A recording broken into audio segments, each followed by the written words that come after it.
Jaya Jaya Shri Chaitanya Jaya Nityananda Jaya Dvaita Chandra Jaya Gaura Bhakta Vrinda Jai Shri Chaitanya Jai Nityananda Jaya Dvaita Chandra Jaya Gaura Bhakta Vrinda Jaya Jaya Shri Chaitanya Jaya Nityananda Jaya Dvaita Chandra Jaya Gaura Bhakta Vrinda Shri Chaitanya Jai Chandra Jaya Gaura Bhakta Vrinda Jaya Jaya Shri Chaitanya Jaya Nityananda Jaya Dvaita Chandra Jaya Gaura Bhakta Vrinda Shri Chaitanya Jaya Dvaita Chandra Jaya Gaura Bhakta Vrinda. Continuing with Sri Chaitanya Charitamrita Adi Lila chapter 5 text number 222 14 भुवने यानरा सबे करे ध्यान वैकुंठादि पूरे यानरा लीला गुण गाना. Translation by Srila Prabhupada. Srila Prabhupada ki jai. Everyone in the 14 worlds meditates upon him, and all the denizens of Vaikuntha sing of his qualities and pastimes. Om Agyanatimirandasya Gyananjana Shalakaya Chakshurunmilitam Yena Tasmai Shri Gurave Namaha. So here we are continuing with this chapter where Krishnadas Kaviraj Goswami, he is glorifying Lord Nityananda, he's glorifying Chaitanya Mahaprabhu. And now the verses from here till the end of the chapter is going to give us knowledge about how to perform Bhakti Yoga. We've heard this many times. We've heard in Bhagavad Gita, Srimad Bhagavatam, but Prabhupada says it's good to hear again and again. And this verse, he's talking about how to meditate upon Krishna. In Kali Yuga, Chaitanya Mahaprabhu says the best process of meditation is go to the Himalayas. No, chant Hare Krishna. Yes, no need to go anywhere. Just not just chant, but chant attentively the Hare Krishna Mahamantra. Because when we will chant attentively, that is when we will understand the scriptures. Otherwise, it'll be theoretical knowledge, just like, most students go to school and college to hear because they have to hear, they don't have a choice, and then do whatever they want to do. But if you really want to go deep into the Shastras, to really understand what is the Lord trying to tell us and what is Srila Prabhupada trying to explain, then we will be able to progress in Bhakti Yoga. There is Krishnadas Kaviraj Goswami saying that glorification can be done by even singing of pastimes of the Lord or about the Lord himself, his qualities. In the Bhagavad Gita, there's a very nice verse, number 10 in chapter 10, verse number 9 in chapter 10, where he says, Matchitta Madgata Prana Bodhayanta Parasparam, right? Kathatascha Mam Nityam Tushyanti Cha Ramanti Cha. So Krishna is telling Arjuna, the thoughts of my pure devotees, they dwell in me. That means we need to be thinking about Krishna as much as possible. Their lives are fully devoted to my service, which means Krishna is expecting us to do Bhakti Yoga means do service. And we are getting opportunity next week for service. Yes? Because there's Panyati festival. So we get an opportunity of, in fact, we get opportunity every day. We do service at home, right? We serve the deities, we do the abhishek, we do arati, we offer bhoga. So all that is service. So he's saying fully devoted to my service, and they derive great satisfaction and bliss from always enlightening one another and conversing about me. So here Krishna is again giving us knowledge about what should we do when we associate with devotees. Not discuss politics, financial status, or what's happening in the world or in the country, or what a horrible boss I have, etc., etc. No. What we discuss is about Krishna. We converse about Krishna. That is how we will get the benefit of devotee association. Because devotee association, Srila Prabhupada says, we cannot progress spiritually if we don't have devotee association. Very, very important. Why is it that we try to meet on Saturdays? Why is it we try to meet in the temple on Sundays? So that we can get benefit from each other. Then Krishnadas Kaviraj Goswami says that Lakshmi Devi is attracted by Supreme Lord's sweetness. Lakshmi Devi, who is she? She is the energy of the Supreme Lord. She comes from Srimati Radharani. So Rupa Goswami in his Bhagavatamrita, it's I believe is from Padma Purana, he says Lakshmi Devi, she was attracted to Krishna just by seeing his attractive features. What is the meaning of Krishna? All attractive, right? That is the meaning of Krishna, all attractive. So then when she got attracted to Krishna, she started meditating. Why? Because she wanted his favor. And what was the favor? And favor was something very big. She wanted a huge favor. When we want a huge favor from someone, what do? Maska, right? Right? Butter that person in the material world. That's what we do. Like real nice Amul butter kind of, like thick layer, which is actually hard to digest, right? If you put a thick piece of butter on a toast, it's very hard to even eat it because it's too much.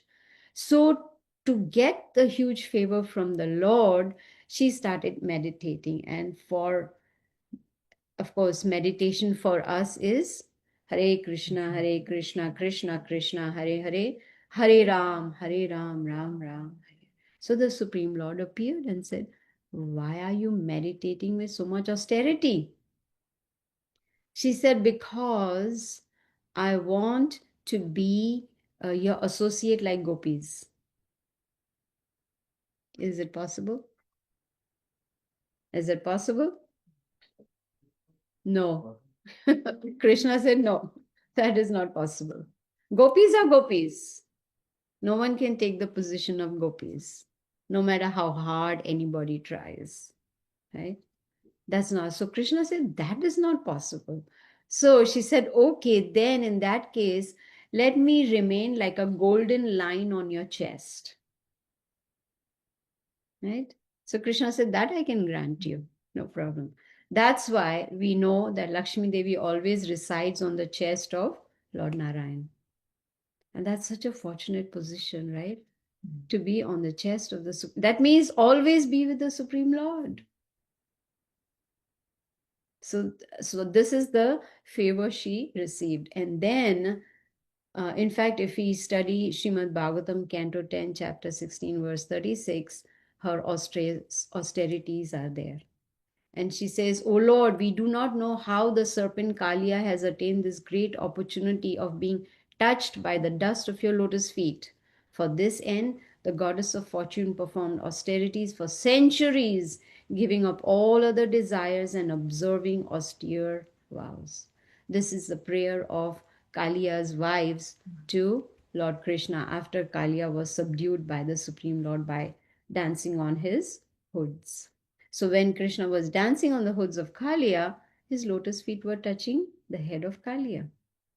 How many of us would want Krishna to dance on our heads? We'll be like, oh, excuse me, my hair will get spoiled. Oh no, it's hurting. So Kalia was so fortunate that this is what happened. He got the darshan and he got the dust of the lotus feet of the Supreme Lord. So these are the prayers by wives of Kalia, which they feel that Kalia is more fortunate than they are because Krishna touched his hoods. So we are also very fortunate, even though we don't have the dust of Krishna's lotus feet on our head, but we are fortunate that we are in Kali Yuga. Because in Kali Yuga, easiest method for performing Bhakti Yoga is chanting, just chanting. And we are fortunate that we don't have to live for centuries. Anybody wanting to live centuries? Nobody. I was preparing my class for Harrisburg, and in that, the Srimad Bhagavatam purport, Srila Prabhupada says that in Satya Yuga, people used to live 100,000 years. Treta Yuga, 10,000 years. Dwapar Yuga, 1,000 years average. Kali Yuga, we don't know. Basically 100. So it was reducing 10 times, 10 times, 10 times. But Prabhupada says in the purport, if someone lives 40 to 60 years, it's a big deal. That means I should have died 7 years ago. 40 to 60 is saying, good. That is, so we are fortunate we don't have to live that long in Kali Yuga. In that, and also we are fortunate because we have the easiest method for Bhakti Yoga, easiest, which is just chant and be happy. Chant and go back to the spiritual world. That's it. So we are very, very fortunate that we are in Kali Yuga and we have this concession of not only short life, because no one would want to live 1,000 years in Kali Yuga with all the miseries that are going on, with all the problems and difficulties and challenges. No. So we are very, very fortunate. So in Bhakti Rasamrita Sindhu, Rupa Goswami has given us practical ways to perform devotional service. And he says, if one gets attracted to the smiling face of Krishna, just that, see, just the smiling face of Krishna, perfect. But if one is not attracted, right? If one is attached to worldly people, worldly friends, then don't look at the smiling face of Krishna. This is what Rupa Goswami is saying. So very powerful.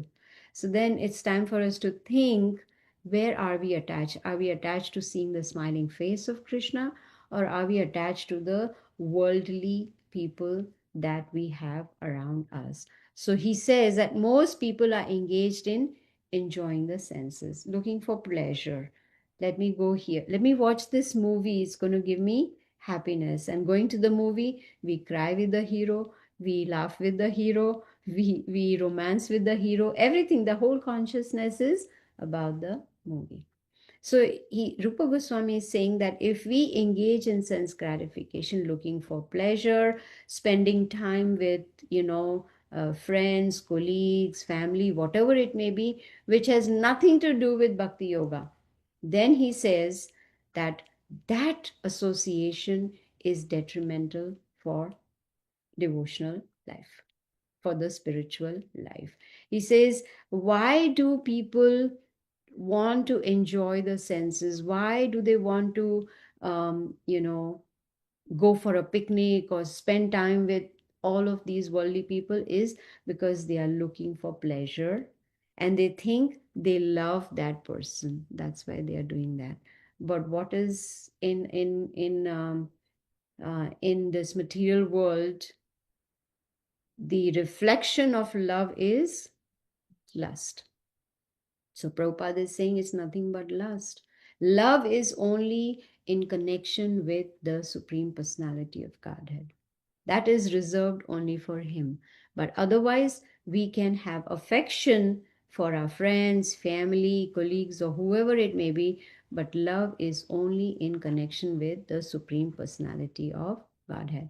And because we think in the world there is love, that is why we are not satisfied.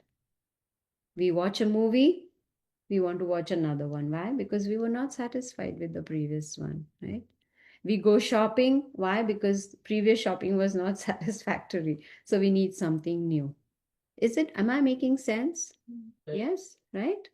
I just want to make sure everybody is awake and listening. Because sometimes we can space out with eyes open also, right? I do that. Sorry, but that is very natural thing for us, right?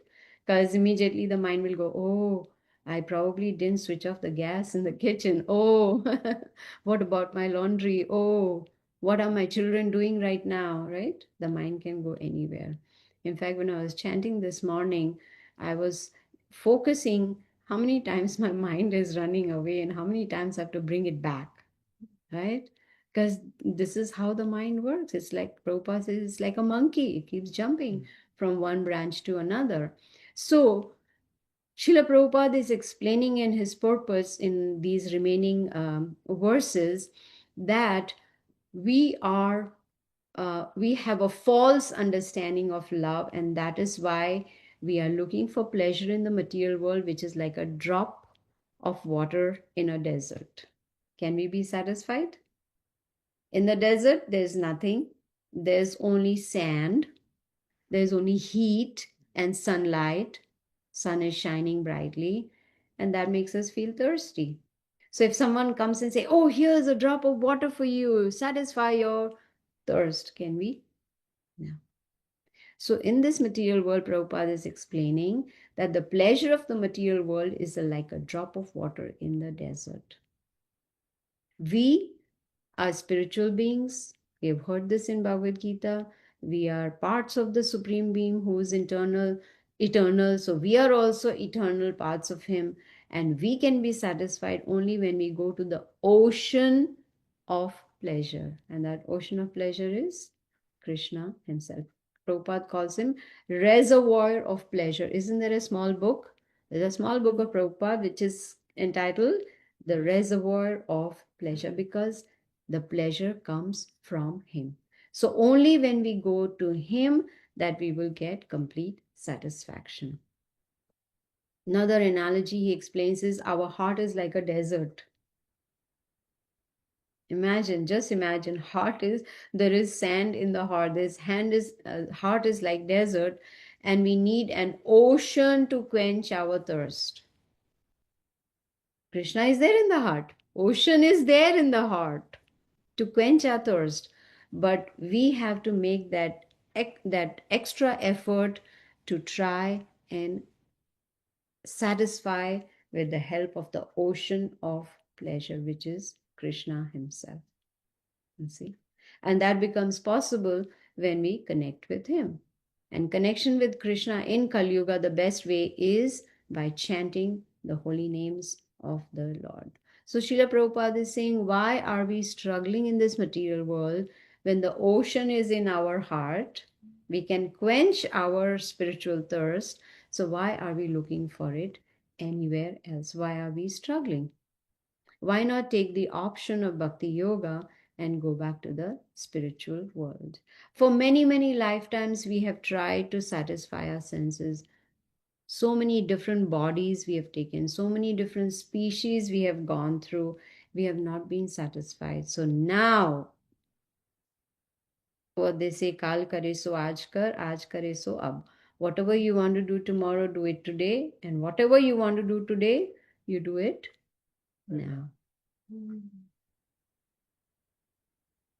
I was giving a class in Lakshman Ram Prabhu had called me for a program, and I was giving a class, and I said this: whatever you want to do tomorrow, do today. You were there, right? And whatever you want to do today, the little girl said, do tomorrow. The little girl said, do tomorrow. I said, no. That is what she understood from that. That was amusing. She was going with the flow. I know, you were there too. Yes, yes. And then I said it second time, and again she said tomorrow. No, whatever is it, we have to do it now. And that now is now, not today or tomorrow.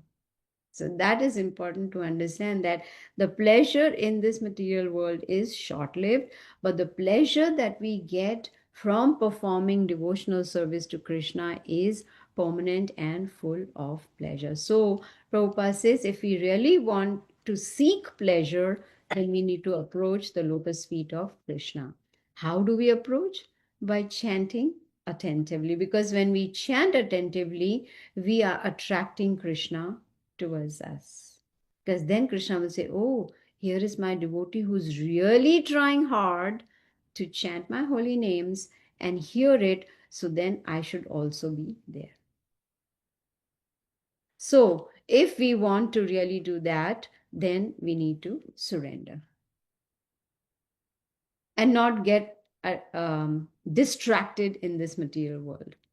One time, Krishna and Arjuna, they disguised themselves like ordinary human beings, and they went to visit an old lady. She was a widow, and that old lady, she only had one cow, and she lived a very simple life. What can you do with a cow? Just milk the cow, sell the milk, and whatever little money she would get, she would survive with that. That was her simple life. So when Krishna and Arjuna went then, requested her, can we stay in your house one day? She said, yeah, sure, come. I mean, it's nothing much. You won't find anything fancy. You won't get a feast or something. But yes, you're welcome. So Krishna and Arjuna, they stayed overnight. She gave whatever little prasadam she had. She fed them. The next day, they thanked her and they left. So then Arjuna told Krishna, she is struggling so hard. Why can't you give her better facility? Right? Krishna said, tomorrow her cow will die. Arjuna said, what? That's her only means of survival. He said, because she is attached to the cow. Soon she is about to die. She's an old widow. She's about to die. So if I don't take the cow away, at the time of death, she will think about the cow. So Krishna was being merciful to her. And he said, when I take away the cow, then she'll have nothing left to depend on me. And then when she'll depend on me, she'll remember me at the time of death and come back to my abode. This is how merciful Krishna is. Then Arjuna understood. What is the reason why Krishna sometimes takes away what is very dear to us? Have you experienced that? Because we are attached. And Krishna knows that here is a devotee who is sincerely endeavoring to perform Bhakti Yoga. Now, one should not get scared. Oh, I don't want to be serious. Then Krishna is going to start taking away all that I'm attached to. But what is the ultimate goal? Ultimate goal is to go back to the spiritual world. So, here, if we surrender to Krishna, then He is ready to help us to come back on track. So now it's a question whether we are ready. Yes, ready. Do we have the courage to be ready? That is our choice, you see. So this is how Krishna is ready to help. But Prabhupada says we should not be forced to surrender. We should not wait for the time when there is so much calamity, so much misery that we like pulling our hair and saying we have no other choice but Krishna is just you. Why wait for that time? Right? Hmm? So, Krishnadas Kaviraj Goswami says that the fools considered the Supreme Lord to be just a statue. That is an offense because such people do not attain any liberation, but they fall into hellish condition of life, which is very dangerous because this human form of life you've got after many, many lifetimes. Sorry. So, since we have this human form of life, I know we've heard this millions of times we've heard it, but it's very, very important. This rare human form of life is meant for self-realization. Srila Prabhupada has given us everything: books, temples, devotees, prasadam, festivals, everything that we can think of, Krishna has given us. So when he has given us everything, we can, Srila Prabhupada has given, then we use it in the service of the Supreme Lord. So only those who are serious on the spiritual path, they will be able to actually meet Krishna face to face. Srila Prabhupada says Krishna is present everywhere. In the temple, when we go, in the deity form, he's there. One time Prabhupada said, even in the picture of Krishna, he's there. But it's just that we don't have the vision to see it, right? We need the vision. By that vision we can get from the by wearing the specs of the Shastras. Then Krishnadas Kaviraj Goswami continues that realization will come only after one performs pure devotional service.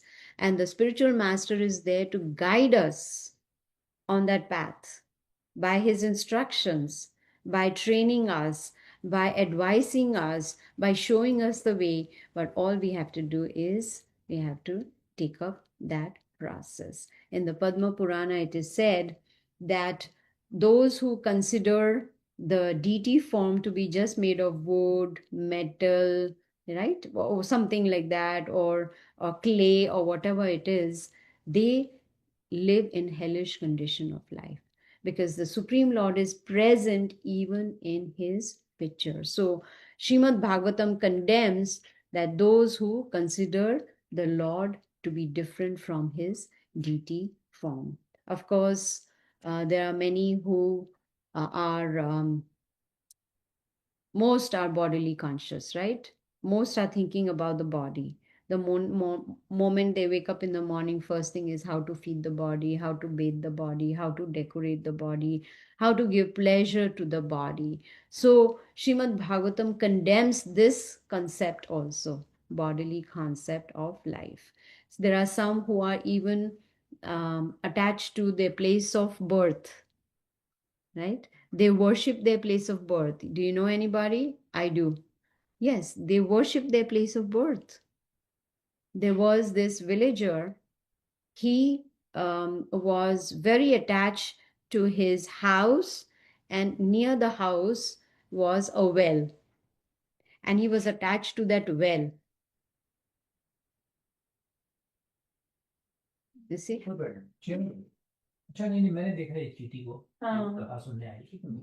Yes, that ant is listening to Krishna Katha. Oh, Hari Bol. Hare Krishna, Hare Krishna. The ant is so fortunate. She's hearing Krishna I Katha. saw like she went from here and then Everywhere. Yeah, she was looking for devotee association. In next life, she'll get a human form because she had heard Krishna Katha, right? This is the power of devotee association, right? So where were we? So he worshipped his house, his village, and the well.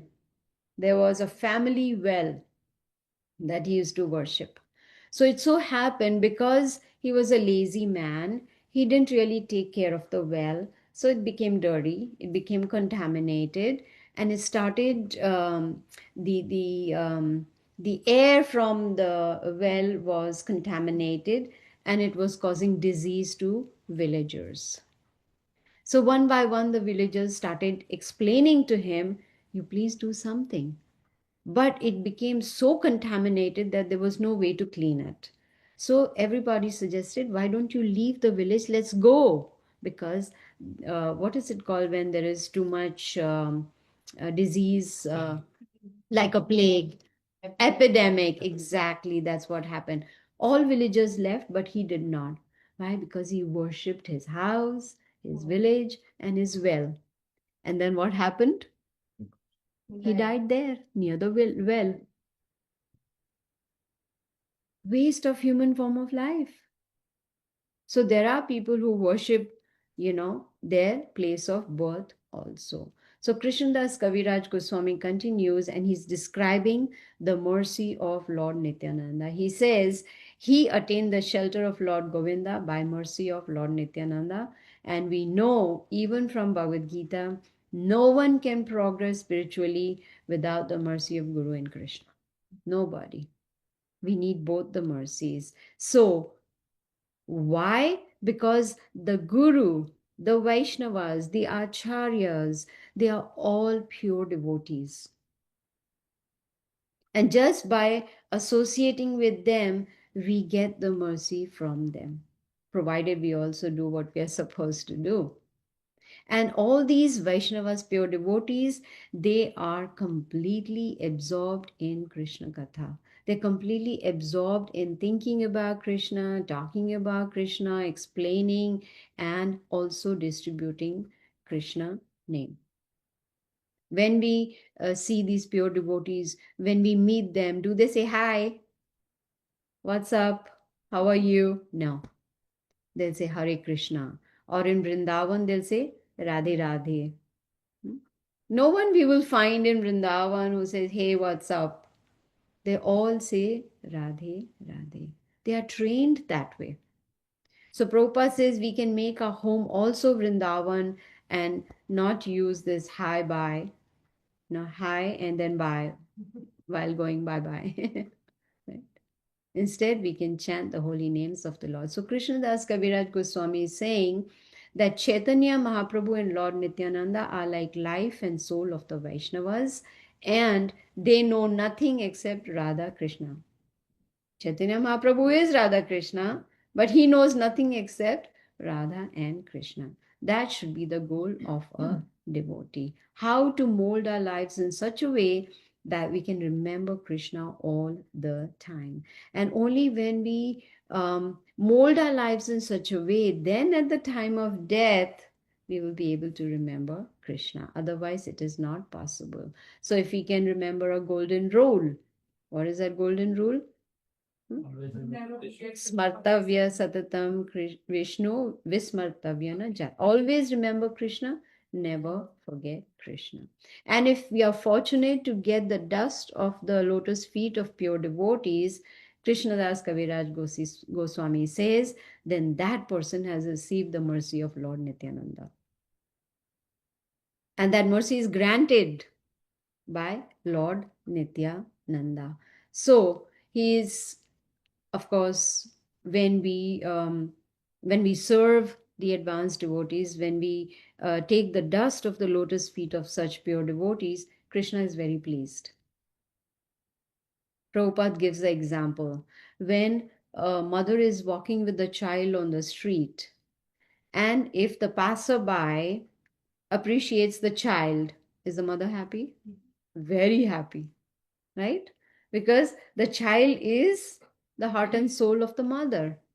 So, similarly, Krishna also is very pleased when his children are glorified. So, here, Krishnadas Kaviraj Goswami, he's stressing so many times in this whole chapter on the mercy of the Supreme Lord. There is no other way. And Lord Nityananda, we know, is the original spiritual master. So, our spiritual master is the representative of Lord Nityananda. So, when we follow the instructions of our spiritual master, we get the mercy directly from Lord Nityananda. And Srila Prabhupada, I was listening to a lecture also, I think it was by Janardhan Maharaj. He was mentioning that all the residents of Vrindavan are Vaishnavas. We may not see them chanting, we may not see them discussing Krishna Katha, but they are all Vaishnavas. So it's very, very important that we do not get upset with them. This is what we learn before we enter Vrindavan. So actually, Vrindavan teaches us how to be patient, how to be tolerant, and how to be humble. Do you agree? Right? It teaches us that. So best thing is when we go to Vrindavan, don't go with any expectations. Say, oh, why this? Oh, how come this? No. Why is it that the residents of Vrindavan are so auspicious? Because they're always chanting Radhe Radhe, right? When you're going in a rickshaw, is there a bell? No. Is there a horn? No. Just loudly saying Radhe Radhe, which means move out. There's a vehicle coming. Right? They're always chanting the holy names of the Supreme Lord. They may not know the rules, they may not follow all the rules very strictly, but they are devotees of Krishna because they're always chanting. And Srila Prabhupada, he built a city of Vrindavan, which is established by Gaudiya Vaishnavas. The six Goswamis, they constructed so many temples, and it is said 90% of those temples belong to the Gaudiya sect. But there are 7 temples which are very famous in Vrindavan: Radha Damodar, Radha Gopalnanda, Radha Gopinath, Radha Shyam Sundar, excuse me, Radha Raman, Radha Govinda Dev, and Radha Madana Mohan. And the residents of Vrindavan, they know nothing except Radha and Krishna. Some may worship only Chaitanya Mahaprabhu, who is also Radha and Krishna, but they don't worship Radha Krishna only, no. They worship Chaitanya Mahaprabhu also. They may not know the difference between Chaitanya Mahaprabhu and Radha Krishna, but they are pure Vaishnavas. Krishnadas Kaviraj Goswami, in his earlier verses, he stated that those who manufacture imaginary methods of worship will gradually give up worship of Radha and Krishna. They will call themselves devotees of Chaitanya Mahaprabhu. They may also worship Chaitanya Mahaprabhu, but he says they will definitely fall down into material activities. Very, very important not to manufacture anything, not come up with, oh, I think this is what Prabhupada meant. Oh, I think this is what Bhagavad Gita actually is trying to say. No, we are not at that pure stage of devotional life that we can make those changes or manufacture. No. Then towards the end, Krishnadas Kaviraj Goswami, he's describing my own story without reservations, and he attributes all attributes of Lord Nityananda. He says his attributes make me like a madman, and that's why I'm forced to write. Krishnadas Kaviraj Goswami. He was very old when he wrote Chaitanya Charitamrita. But pure devotees, they are helped by Krishna himself. Remember, Srila Prabhupada says, whenever I sat down to translate my books, Krishna would come and dictate. You see? So, glories of Lord Nityananda, his transcendental attributes is unfathomable. Even Lord Shesha, with thousands of mouths, is glorifying since time immemorial, and he still hasn't finished. So, like they say, hum kis khet ki mooli hain? Who are we, right? We have just one mouth. We have only 24 hours in a day. How much can we describe? How much can we glorify the Supreme Lord? But we should as much as possible. So he's praying at the lotus feet of Rupa Goswami and Raghunath Goswami, always desiring their mercy. And he says, I have narrated the pastimes of Chaitanya Mahaprabhu and Lord Nityananda on following in their footsteps. That is proper Vaishnava etiquette. Praying to the pure devotees, praying to spiritual master, praying to Lord Nityananda, praying to Lord Krishna. Because we are not the ones who are preaching. It is the Lord within the heart that is guiding, and then we are able to speak about the Supreme Lord. So Krishnadas Kaviraj Goswami, he's praying to the pure devotees, and he's saying, following in the footsteps of pure devotees, following the instructions will bring mercy from the Supreme Lord. Then success is guaranteed. But the choice is, do we want to be successful, or we are happy here in this clubhouse? I mean, not your home, but this material world, like a clubhouse. So that is a decision we want to make. For instance, I was just remembering that today is the day when my husband and I completed 40 years of having darshan of Guru Maharaj first time. 40 years. Then I started thinking, where did those 40 years go? What have we achieved in this 40 years? What did we do? All that time has passed by, right? Time to contemplate. There's not going to be another 40 years. So what? What now? These instructions that we are getting from Chaitanya Charitamrita, Bhagavatam, Bhagavad Gita, they all are helping us, guiding us how to make this human form of life successful. And that is how Krishnadas Kaviraj Goswami is completing this chapter by saying that when we follow the instructions, we'll get the mercy, and then our life will be successful. And he's saying success is guaranteed. So there's no doubt at all. Right? So this is how the chapter ends. So I'll end now. If anyone has any questions or comments, you are welcome to ask.